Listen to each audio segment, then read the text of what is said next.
Di akhir zaman bakal aya 10 tanda kiamat. Hiji Dajjal, 2 Dabah, 3 khasapun bil masyriq, gempa di wetan. Khasapun bil maghrib, gempa di kulon. Khasapun bi jaziratin, di jaziratil Arab. Ini jelas pak gempa di berbagai benua. Benua Asia, benua Eropa, benua Afrika, benua itu Amerika, gempa di mana-mana bakal terjadi. Eta tanda geus tereh deukeut ka kiamat. Ditambah deui jeung dukon aya haseup unggal nagara engke bakalna. Ngan haseup tersebut teh poang gede-gede nama engke di Timur Tengah. Bakal aya haseup kadeuleu ku kabehan geus teu bisa ditahan tama haseup. Unggal nagara ge aya haseup, ngan haseup tu eta mah poharan dukon eta mah. Datang ke poek sadunia poek ku haseup eta. Ieu tanda geus tereh datang ka kiamat. Tambah deui nomor ka-7 tulu'us samsi min magribiha. Muncul panon poe ti kulon. Tambah deui Ya'juj wa Ma'juj ke-8. Ke-9 turun Kangjeng Nabi Isa alaihis. Nomor ka-10 bakal aya narun takhruju min adan. Tasukun nas ilal mahsyar. Sono ieu mah bakal ti adan. Wah, luar biasa. Kuari mah kakarak ge seuneu fon doang. Fon teh naon kira hartina? Tuh, siapanya hobay kan? Ya osok neuleu meureun. Fon.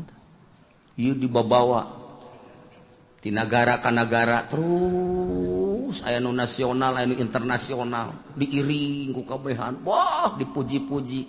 Eta teh buatan Yahudi jeung Nasrani. Ngalambangkeun bahwa seuneu teh sesembahanna baheulana. Nu kuari diagung-agung dunia nyaho kabeh. Engke mah bakal aya seuneu sadunia kadeuleu ku kabehan lain diiring-iring. Bahkan ieu mah bakalna seuneu teh ngiringkeun jelema ka mana bae ditutur-tutur usir geus dibalikeun ku Gusti Allah. Masya Allah kan. Nah iya bakal terjadilah seperti eta geus dijelaskeun. Lumandak Imam Tabrani nyaritakeun di sanadihi an Nabi Zar qala Nabi sallallahu alaihi wasallam. Kangjeng Nabi nyarita dina hiji poe atadruna aila tazhabu hadhihi syamsu. Mane nyaho ka mana ieu panon poe leumpang.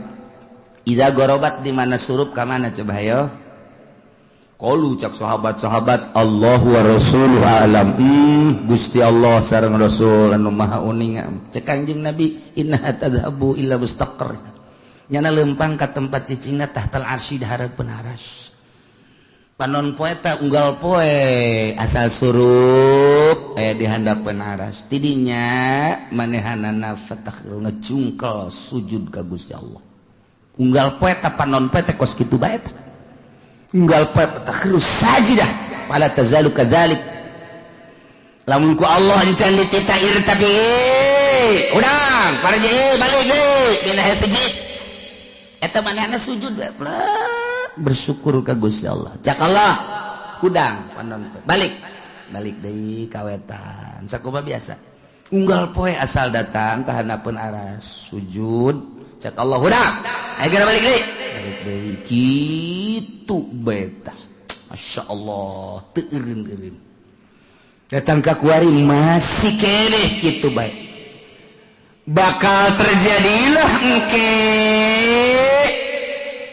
eta panon poe teh ku Gusti Allah lain titah kana tempat biasana. Fa idza aradallahu ayutli'aha min magribiha abisaha. Ketika Allah nitah ka panon poe titah muncul di kulon diantepkeun heula panon poe teh.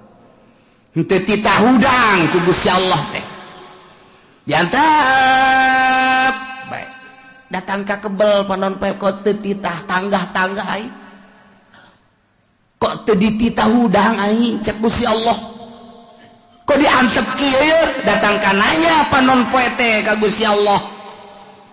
Ya Rabbi, pangeran abdi, inna masiri ba'id, lalakon abdi teh jauh, ieu kok diantep kieu kumaha? Cek Gusti Allah, itla'i min haitsu gorobat, kuari mah maneh muncul di tempat nu maneh surup. Muncullah ti kulon kakarak jelema kaget kabeh.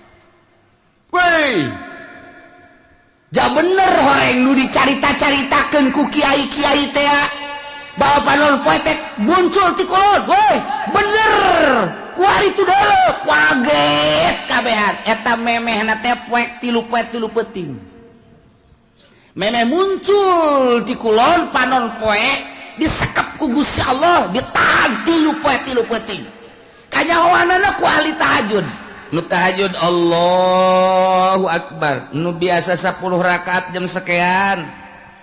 Tambah deui ke diakhiri ku witir, nya namun maca Quran, maca sholawat biasana jam 3:30. Terus subuh ramang yang ramang. Ieu mah jemaat terus bae. Tapi begitu mata salat subuh poek keneh bae. Poek keneh kok poek bae terus. Jam geus menunjukkan jam 12. Terus poek keneh bae. Ahli tahajud geus carang hari tangan aya keneh. Cik ahli tahajud ieu mah aing kudu ulah eureun-eureun terus ibadah ka Gusti Allah lantaran ieu mah poek lain sambangan salat teh jeung Allahu Akbar. Allahu Akbar. Allahu Akbar. Geus 2 poe 2 peuting, yakin ieu muncul panon poe di kulon. Allahu Akbar terus bae nama salat. Allahu Akbar teu bisa ditanya ku sieun-sieunna. Bener baik ka 3 poe kakarak teret di kulon nya ngadoa fakbidni ya Allah abdi mah paehan bae Gusti ret dipaehan ahli Allah mah kabeh geus tah mah disimpen ku Gusti Allah. Nah ieu salah sahiji tanda kiamat adalah muncul panon poe di kulon. Allah karim anu sebenarnya mah lamun diruntuikeun mah mimiti dajjal heula. Kuari diunggal negara ribut moal eureun-eureun. Irak terus-terusan, Yaman bakal, Iran kitu keneh jadi ancaman Yahudi. Kemudian atuh kitu Suriah geus teu eureun-eureun, Turki kitu keneh. Diurang ge kuari bintik-bintik geus aya lain lalagaan lantaran ieu henteu berkesinambungan rakyat jeung pejabat sebab geus nyahoan bahwa negara urang dikendalikeun ku Amerika rakyat anu paham mah ieu teh naonan kieu yeunlah berbagai organisasi baik organisasi Islam maupun organisasi non-Muslim dan lain sebagainya untuk membenahi negara tapi tetap bae negara teh lain embungeun dikendalikeun ku Yahudi pan bintik-bintik peperangan kajian kumaha ge jelema anu geus mantep dina Islamna dianggap teroris diperangan bakalna kajian kumaha ge punjala biang terorisna terus teureun organisasi Muhammadiyah jeung NU teu nyaman teu harmonis tambah deui ku HTI teu nyaman teu harmonis tambah deui ku Hurut teu nyaman teu harmonis tambah deui ku FPI teu nyaman teu harmonis padahal mah ngomongna mah kabeh demi kemaslahatan umat matak naon atuh nyana duduk bersama benerkeun ta pamarentah tapi kan teu bisa lantaran dikendalikeun ku Emrik. Mah bisa geus kajian kumaha ge ieu mah. Geus lalakon kos kieu bajak kuari ge presidenna teh geus nyaho aya. Teu dipilih ku ahli teh pemilihan geus aya si eta. Kok bisa kos kieu kos itu bae pengendalian mah. Nah, engke kan mulai riwuh-riwuh organisasi jeung organisasi. Tos mulai ayeuna ka parlemen. Terus iya ribut lah. Pasti bae ribut engke nyabelah rakyat jeung pemerintah sebab pemerintah dikendalikan ku Yahudi tidak berdiri sendiri rakyat embung dikendalikan ku Yahudi atau ku Amerika timbullah engke bakalna tentara bagi dua polisi bagi dua ribut pasti di negara Irak model kos gitu, Iran model kos gitu, Suriah model kos gitu, nu kuari eukeur bae Mesir, Suriah seperti gitulah. Ieu wayang Amerikana teh disetujuan ieu teh ku rakyat teh hayang nyieun sorangan nu mandiri.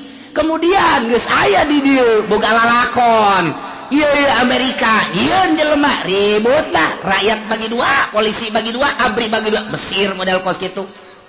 Suriah model kos gitu. Ya, kuari pemilihan di Irak teh lantaran ieu teh buatan Amerika, rakyat embung, bom sing jelebur. Suriah kitu kene. Ieu kami mah hayang ieu isulah ke urang. Kieu lah. Sementara isu nu datang ka urang, informasina geus teu murni, sulit. Lantaran Gus Dur lagi seueuh nusok mere informasi murni kuari dikendalikeun ku batur hanya 25% nu datang ka urang informasi teu baber hese nyarita urang ribut nyahona urang mah silih tembak di Suriah silih tembak di Irak engke bakal ka Indonesia seperti itu moal henteu ieu mah bakal jasa buakal jasa matak nu kolot mah geus bae eta mah untung jasa. Untung kunaon cenah Kiai moal perang nya no kaburu paeh teh heula. Untung. Can boga untung. Bakal henteu bisa henteu ieu bakajeun ku kumaha biasa sebab naon? Sebab kabehan ge di luhur teh geus teu bisa dibenerkeun. Teu bisa dibenerkeun. Baheula teh nyieun negara demokrasi di negara urang. Oh masalah geus padahal mah kiai nu nyieunna kan 90% muslim eta mangan 1% teh eta mah Kristen di urang teh. Bilung ekor hasil perjuangan anak masalah guys demokrasi tetapi untuk keputusan hukum dijieun lah mui atau kuari muin age pandek dirantai kumaha eta teh jang naon jang supaya hukum Islam teh ngeunaheun disteril ku mui geus ditosran lah ku mui urang damai hirup teh ketika aya hukum Islam geus aya perwakilan urang melalui bahsul masail angsongkeun ka mui jadilah engke keputusan mui kan ngeunah kuari muina dikendalikeun ku si itu ya kumaha aju mantap geus we perangan teh lain di Suriah lain di Mesir lain di Irak lain di Iran lain di Yaman lain di Turki lain di kitu berbagai negara-negara Islam nu keur diobok-obok di Indonesia kitu keneh atau engke lamun geus kabeh mah atuh kabeh ka Eropa ka Amerika ka Australia perang bakal teh moal turun dajjal lamun teu peperangan moal cirina haram sekitarna di lebaran Madinah di lebaran eta teh nyana nyaho atawa henteu ka peruntukanana nu jelas engke bakal jadi untuk penampungan manusia di berbagai negara. Ribut lah kacau di unggal negara Irak teureun-eureun Iran teureun-eureun Suriah Mesir kabeh woi Al-Azhar tinggal Al-Azhar na Indonesia dan lain sebagainya hayang nyalametkeun diri kamarkah kaditu didesak pemerintah Arab engke supaya membuka lebar-lebar bagi lu urban di berbagai negara sebab geus kacau lah luar biasa hese geus teu bisa diredakeun ABRI bagi dua polisi bagi dua berbagai kekuatan bagi dua aduh hancam rakyat nu milu jeung ieu nu milu jeung ieu ribut hayang salamet agama ka Mekah mah diamankeun jeung Madinah sementara kadari itu kajeun ngampar ge di dinya kajeun teuing ngampar di dinya terus mantap ku dilegaan kurang mah barang dilegaan ingetlah sejarah hadis Kanjeng Nabi tereh berarti tah ke dajjal lah turun wah kaunggal negaranya nama hiber dajjal mah jelema hayang emas cokot batu asal siap percaya aing pangeran di mana negara daerah lu cai aing datang ka dieu tepak doang nya timbul wah cai culcer asal siap mangelanan ka aing pangeran ayo jelema iman geus ipis sementara kiai anu balalager nu balener geus ka Mekah di dieu geus eueuh nu ngelola di unggar nagara kabeh tinggal sumuhun dauh jeung sumuhun dauh boro-boro engke ku dajal kakara kudukun kebul bae ku ari geus sumuhun dauh ku kebul kudukun bae geus sumuhun engke mah komo ku dajal jelema dipaehan hirupan deui pangeran kos gitulah Dajjal dahsyatnya sanu mantak urang dibere doana ku Gusti Allah minta salamet tina al-masihid Dajjal lantaran wah jelema gelo kabeh iman ka Dajjal teh pangeran jelema hubud dunia hayang dunia naon bae dicekel jadi dunia hayang emas jadi emas hayang duit jadi duit hayang motor jadi motor ku hari mah ngridit engke mah hayang naon sia mio puh mio datang sia naon hayang Avanza berem heuk Avanza ngajogrog sia hayang naon ieu mah cenah hayang hartop aya tuh di ditu tuh aya los cokot ku sia tuh hartop teu leumpang hakina rusak atuh geus bacem hayo sih hayang awe watu jelema ngagaya eta lah nomor kahiji Dajjal nomor kedua setelah Dajjal nuzul Isa turun Kangjeng Nabi Isa ngan aya anu nyaritakeun memeh Dajjal ieu adalah Imam Mahdi heula geus teu kuat kabeh ngadoa Gusti minta diturunkeun Imam Mahdi aya jelema kasep kemudian salat teureun-eureun Allahu Akbar pas di makom Ibrahim Allahu Akbar nu wani ngaganggu urang Arabna urang mamana ge ku harismana ku kasepna gagahna Allahu Akbar teureun-eureun salat bae sapoe dua poe tilu poe mulai suara-suara aya nu kasep salat bae di dinya wah mulai wah diperhatikeun wah ieu tanda-tanda ieu bener Dajjal kakarak begitu mana salam dicekel ditanya manis bu teu daek ngajawab sangarang teu daek ngajawab kabeh nyebutkeun enta Dajjal enta Mahdi teu daek kakarak make subuh wallah enta Mahdi kakarak wah ditangkeu perjuangkan Mahdi ilah Mahdi nu bakal jadi kesatria eta bakal non istimewa mah berjuang melalui Imam Mahdi mantap kuari geus loba tuh di Cikupa aya Mahdi hiji tapi tukang main gapleh teh mah di Bojong Mahdi hiji teman niruan sendal bae deui si Mahdi macam-macam Mahdi terus Dajjal eleh ku Dajjal maka segeralah nuzulu Isa turun Kangjeng Nabi Isa alaihis salam dibantulah Kangjeng Nabi Isa kusaha ku ashabul kahfi nu ayeuna di Yordania nu kamari kuring sadayana zarah ka ditu gila ashabul kahfi wah buuk ngarundai ka handap lantaran besar bara 1000 tahun atuh di zaman Raja Dikianus datang ka ayeuna kuku para ranjangnya halis muna panjang nuantak besi aya di mana bae nubukna panjang wah iya ashabul kahfi kajian kuku mah sing hade ulah dibaturan sing hade juri ge mah ieu turun ti Gunung Karang masalah ini wah gararaga muksal bina tamlikho zunwanus martunus saribunus palyastatiunus ngirta ieu tentara-tentara Allah anu bakal bareng jeung Kangjeng Nabi Isa alaihis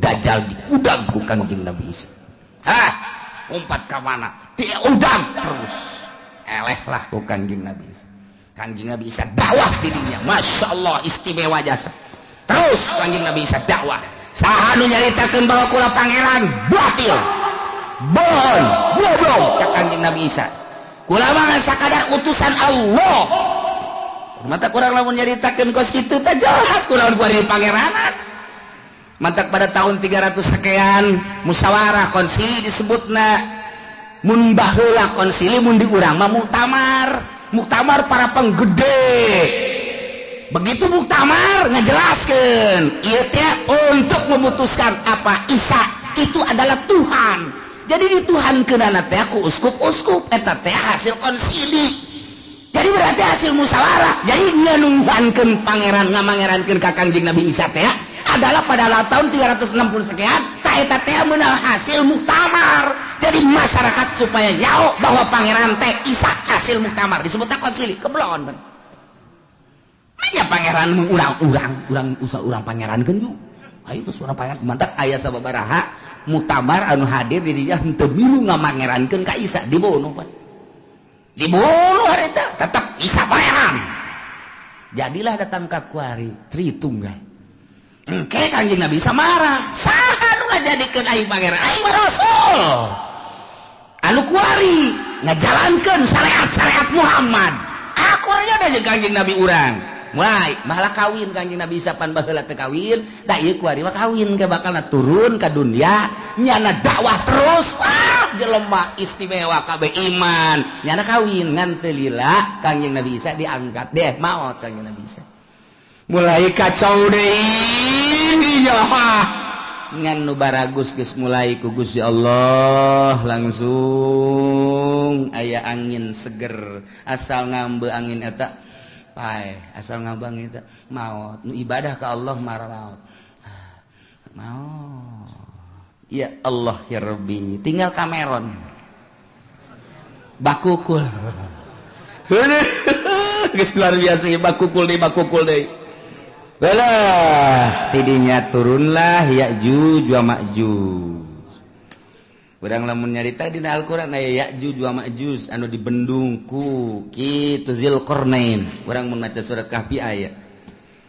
Ke dihareup bakal dongeng Ya'juj wa Ma'juj nu Kangjeng Nabi waktu Kangjeng Nabi tas Isra ningali bendungan imam kitu raja tersebut ieu geus sagede kieu tah. Sedangkan iya dekaluar nggak segede kieu cak Kanjeng Nabi engke bakal gede di akhir zaman bakal kalaluar di bada kalaluar Ya'juj wa Ma'juj terus bae ngadaharan naon nu aya bae manusia di dahar hewan di dahar suagula rupa di dahar wah Ya'juj wa Ma'juj mah ieu mah tangkal kayu sok bala di daharan bae ieu binatang anu pohara geus mantak baheula ku Zulkarnain di bendung ge raja sadunya Raja Zulkarnain dipuat dina Al-Qur'anul Karim ngan eta bendungan Raja Zulkarnain teh ya nu kuari di laut mana nah ieu ditelusuri ke berbagai ilmuwan dunia seluruh benua Asia, Afrika, Amerika, Eropa, Australia.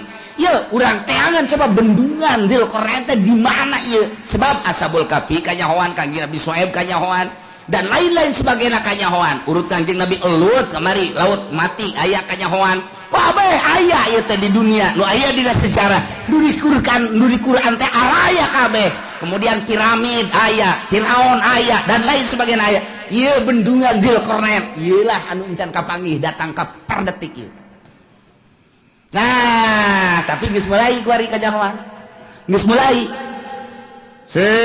berbarengan jeung kanyahoanana kapal Kanjeng Nabi Nuh teh kuari teh aya keneh kapalna aya keneh kapalna geus sindek urang kada itu hayu di mana cenah Kiai lah sia mah diajak ka Banten ge hararese komo ka ditu atuh di Gunung Arad teh di Turki ta eta teh di luhur gunung aya setiap jelema nu kadinya teu kuat paeh jalan luhur melalui udara tetep bae teu kuat didinya geus digambar saat orang didinya aya peninggalan kapal Kanjeng Nabi Nuh alaihi salam judi nah geus kapanggih eta tinggal ieu bendungan Zulkarnain nu diditunan di bendung ieu Ya'juj wa Ma'juj di mana ieu bahkan ilmuwan alkohol Amerika pernah asup ka hiji daerah nya ge kaget kok hewanna kos karari ceulikna lain irungna lain bahasana lain tak eta teh nyada kaget di dinya aya hewan seperti kieu teu kajawan nya lagi di mana tapi ketika jana perem ngadengelah suara azan Allahu akbar trek aya di daerahna deui berarti eta dibukakeun hijab mata asup Islam eta jelema eta asup Islam loba jasa di Amerika anu menemukan di Inggris, di Belanda, kemudian asup Islam. Loba, ieu mah keur carita hayang mengetahui tentang bendungan Zulkarnain. Geus kapanggih aya sababaraha menemukan buah ieu cuman buah doang. Ketika aya seseorang anu menemukan hewan seperti itu apa ieu Ya'juj wa Ma'juj teh. Maka manehanna ngadenge suara azan. Kemudian bentak geus lain di dinya deui. Tah eta teh negara-negara kos kitu teh loba urang ge. Kuari ge urang mun ka Banten aya nu haju ka dulu istana kerajaan. Eta berarti diajak ke negara itu. kamari aya di nu liwat ka dinya bae aya kerajaan di daerah dia diketos bae kerajaan ketos raja jurig newo-newo meureun tah jawab ieu urang kan kuari ieu teh kuari urang teh aya 3 dimensi urang cicing di dieu urang dimensi zahir kuari zahir kadeule ieu lamun urang dibukakeun hijab trek dimensi alam jin lamun waliullah dimensi alam hakikat bakal kanyawan hakikat jadi ieu teh sababaraha dimensi urang mah lantaran urang mah sapira urang atuh nu kadeuleu ieu deui kapanggih ieu deui mun mingguan ka dieu jeung tukang uduk deui eta dimensi urang mah da ieu ke bakalna Ya'juj wa Ma'juj nah idinya kakarak summa khurujud dabbah jadi eta bakal Ya'juj wa Ma'juj engke ku Gusti Allah dihujanan blek hujan banjir pararaeh lah Ya'juj wa Ma'juj tinggal manusia-manusia anu nyilib ararae loba keneh di dunia teh dabah teh ya hewan eta nya nama leutikan ti himar hampir sarua jeung himar begal cilina rancung biasa ngan nya nama mau patlot mau pulpen leungeunna nulisan jelema tarang ditulisan mukmin kafir geus teu bisa kukumaha nu katulis kafir wae terus sadunya mukmin kafir dabah eta mah terus nulisan eta masyaallah ieu lalakon lain lalagaan ieu pohara jasa bakal katulis nah nu geus aya tulisan mukmin tidinya langsung teu kebel mau ngeunaheun geus tinggal nu kafir siapa kafir sia kafir sia ge deuleu tarang sia sia kafir sia ge atuh kafir kabeh tah tidinya mah geus kafir engke mah bakalna awewe loba jasa lalaki kurang tak engke bakal lalaki diudag-udag ku awewe datang kelai katangkal kalapa kiih-kiihna ge dilamotan ku awewe ku eueuhna lalaki lamun hayang mahmur engke tah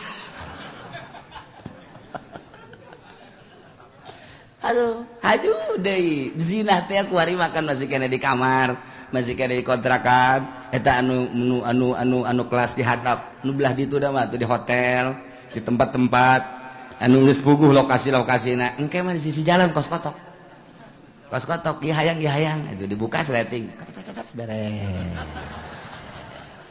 geus eta geus hayang beres percis kos kotok bae geus beres geus ngan digabungkeun ku Gusti Allah gabung geus moal aya nu anakan moal aya nu anakan geus we dibere gabung bae lantaran dikiamatkeun kan moal aya budak leutik nah aya hiji dua saeutik hiji dua paling meureun sadasa hiji nu reuneuh teh ya geus hese ngandur gabung bae geus teu araranakan ngomongna jelema ku geus lemah-lemahna iman ketika aya nu zina ieu jelema jana zina di dinya ngan ngomong kieu atuh hayang mulai di dinya belah ditu kek ngan ngomong kitu doang geus teu daya teu upaya geus sebab zina kabehan ngan ngomongna teh kitu hayang belah di dinya atuh ceukna belah ditu ke naon ih kita lalikan aing mah geus beres ngomong kitu ditawaran daekeun pan blon eta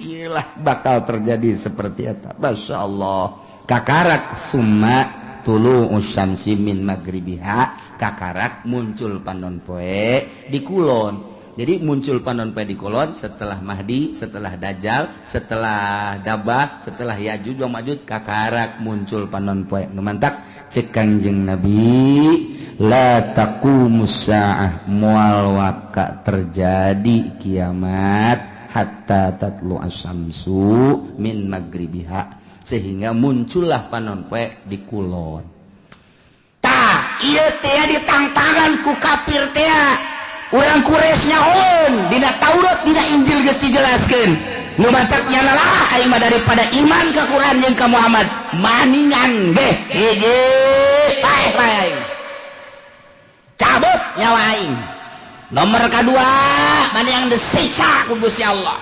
Nomor katilu Allah maning turunkeun bae tanda-tanda kiamat, di antarana muncul panon poe di kulon. Nu matak ketika muncul panon poe kumaha tangke bakalna yauma yati ba'du ayati rabbika la yanfa'u nafsan imanuha lam takun amanat min qabl.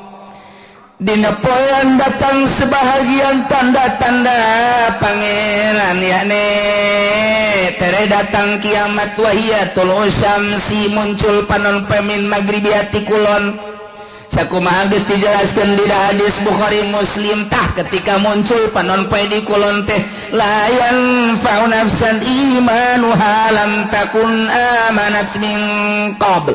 Allah mangpaat kawak-kawakan kahiji jelema ka sahabat imanuha imanna lam takul amanat min qabl anu manehanana encan iman memeh eta mah geus begitu muncul panon poe di kulot nyana can iman haju nyana nyao ieu teh tanda kiamat berarti bener kiamat teh nyana iman geus tutup pintu si gotaka teu mangpaat sama sakan jujung kelan nyana asyhadu an la ilaha illallah wa asyhadu anna muhammadar rasul geus tutup tamang geus tutup bae bukan asal muncul panon poe di kulon geus tutup syahadat tinggal syahadat zikir tinggal zikir jelema kabeh bakal neangan masjid kege tandana masjid eta adalah hiji aya kubahan dua aya menarahan tilu aya tihangan masjid mah mantak pake tihang bae tanda masjid adalah tihang engke di akhir zaman ditareangan eta ngan geus hese neangan masjid geus areueur lantaran dibongkaran model di urang ge kuari keur dibangun masjid di berbagai negara di berbagai daerah di berbagai sudut dibangun lantaran masih keneh nyaman jeung aman nu ibadah loba keneh di akhir coba engke namun terus dikendalikan ku Amerika nu jadi gubernur Jakarta kuari Ahok lamun aya Jokowi naik Ahok kafir tidak menutup kemungkinan engke Serang bupatina kafir Pandeglang bupatina kafir lamun di Jakarta Ahok engke di Serang si Cenglu oh di Pandeglang si Tegwan ayo si Tangerang si siang-siang melingseng guys ono beres kabeh ayo sia mangkaning deui bae tuh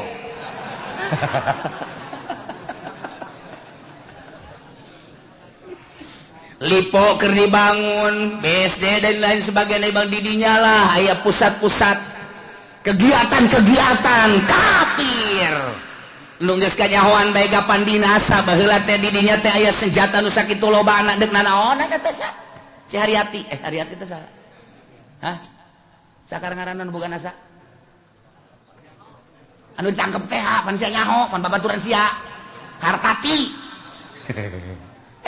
tepat loba senjata didinya ente mah teu nyaho mantak dirahasiakeun ku pemerintah bongkar waduh aya naon ieu sementara di Jakarta kuari gedung kedubes 12 tingkat Amerika jang naon eta lamun lain boga cita-cita nu teu hade emang kumaha gitu ieu teh dekristenisasi anu lain lalagaan sementara pemerintahan urang wahe kiai nu aya di ditu wahe opat kali neu kumaha deui atuh lain teu diperjuangkeun jang geus kiayana ya otomatis lah kafir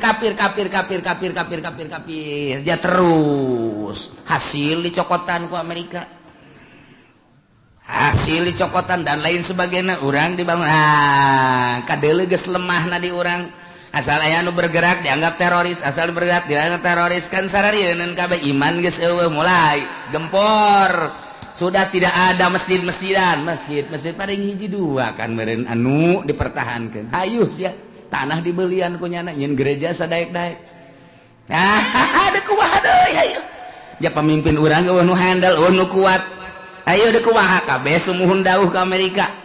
Nah mulailah gedung-gedung dibangun, gereja dibangun, masjid-masjid orang dibangun, engke dibongkar. Nah ini mah keur carita singkat nah bae, lila keneh eta mah urusan kos kitu mah, sebab eta mah melalui masa-masa peperangan dan lain sebagainya, bakal perang, neuk kumaha henteu, bakal jasa. Nah nu mantap kolot urang baheula engke mah bakal perang deui sia ngan urang mah baheula kolot urang nyaritakeun ejeng kulon sakar kulon baduy jeung baduy padahal mah baduy teh horeng eta siloka baduy teh cak kolot baheula eta teh nu bakal diperangan jeung urang nyana nyahoeun ka jalan-jalan horeng Amerika eta baduy ngaranna siloka kolot eta mah jatuh perang jeung baduy malah sabira baduy atuh horenganan sakolot baheula tuh ke mau bo baduy terus kaunggar lembur nuleuan jalan urang dongeng mun jeung kolot kos kitu ke bakal urang diperangan waduh baduy geus saon horeng Amerika ku ari teh geus boga satelit nyana urang leumpang ka mana we ngising ka mana we geus kanyahoan satelit Amerika teh geus kieu bae nang haye sia jepeni deuk ka mana lompat sia haye ditembak sia ku aing ngan cak Amerika moal ditembak paeh ti heula ge satelit geus kieu bae hayo coba urang gambaran leutikna boga urang internet deuh hayang nyaho daerah anu trek pencet asal nyaho bae urang blokna pencet jaheueuh pencet jaheueuh pencet jaheueuh salah mencet waduh sempak sial sial salah mencet aya kiai nu salah mencet lain sial alhamdulillah kitab anyar cenah ieu mah aduh masya Allah aya dinya merekna Kiai Haji Google waduh bener masya Allah di akhir jawan geus rek kumaha coba ya lalakonna nah engke begitu muncul panon poe ti kulon kakara kabeh maca syahadat neangan masjid geus eueuh lantaran ciri masjid teh aya kubahan aya menarahan jeung aya tihangan kuari masjid geus teu make tihang geus mulai kan kuari ge masjid teu make tihang masjid mah make tihang minimal 4 kuari geus teu make tihang geus teu make wah cenah geus eta bahkan aula nu ka situ mah abe fungsina babari cenah main badminton bisa didinya main bola bisa, didinya main takraw bisa, kemudian main gitu tenis meja bisa, dan lain sebagainya bisa. Tak jadi berarti fungsinya geus lain multifungsi deh, mas 10 fungsi. Tuh, eta lah. Geus hese neangan masjid syahadat tinggal syahadat. Nah, la yanfa'u nafsan imanuha lam takun amadat min qabl. Teu aya paedah. Jujung kelan kafir-kafir kabeh para maca syahadat percaya ieu teh kiamat lantaran panonpet timbul ti kulon tetep teu aya mangpaat.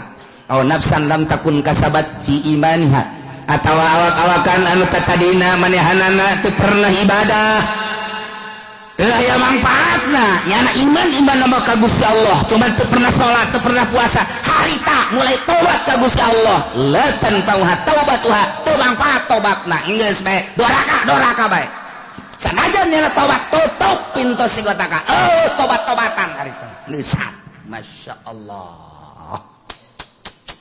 kul bejakeun Muhammad intaziru tungguan gitu ahada hadhil asya nu tadi dicaritakeun tanda-tanda deukeut ka kiamat timimiti dajjal mahdi dajjal ya'juj kanjeng Nabi Isa kabeh datang ka muncul panonpet tungguan bejakeun tungguan engke bakal cak Gusti Allah ku aing diayakeun di akhir zaman bejakeun tuan aya hayang kos kitu mah teu iman ka anjeun teu iman ka Al-Qur'an tungguan kege bakal imam muntadirun tuan bakal kapanggih kege masyaallah diawali engke kuloba perjudian permabokan jeung perzinahan engke mah hese neangan parawan nu asli teh hese kabeh mun geus kaun deuk dikawin teh nyana bebeja geus pernah zina hese geus kabeh waduh luar biasa urang mun nyaritakeun perzinahan ku ari ulah kudu di Amerika di Inggris di Belanda di Perancis di Jerman ulah negara kafir geus jelas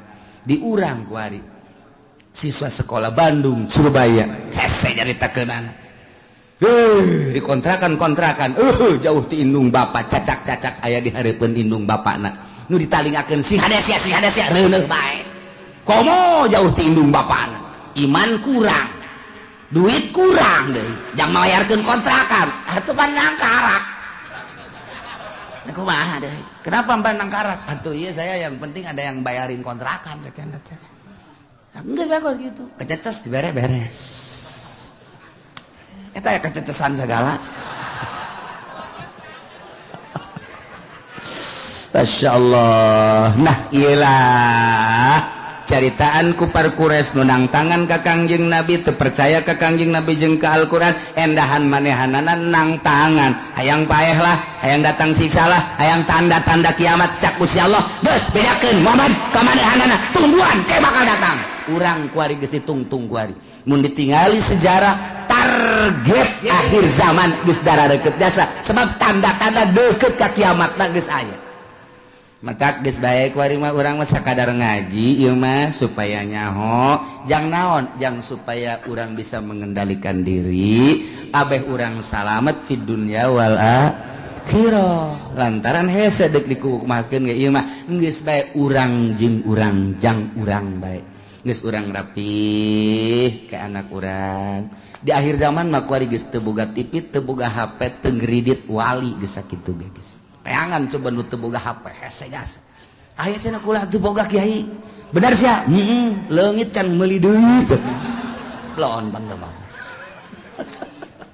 henteu timbul ti nurani atuh kiai bae boga HP da 3 kiai nu hiji diceuli nu hiji diceuli nu hiji diirung laon bantah kiai atuh komo pedagang atuh masyaallah eta mah terserah ieu mah keur nyaritakeun karusakan nu warokna mana na ieu lah urang ngaji supaya nyaho horenganan karusakan teh geus darareket jasa urang salametkeun diri urang eueuh nu leuwih karunya ka diri urang iwal ti diri urang salametkeun diri urang pamajikan urang anak urang luruskeun menuju Allah Subhanahu wa taala innal ladzina farraqu wallahu a'lam.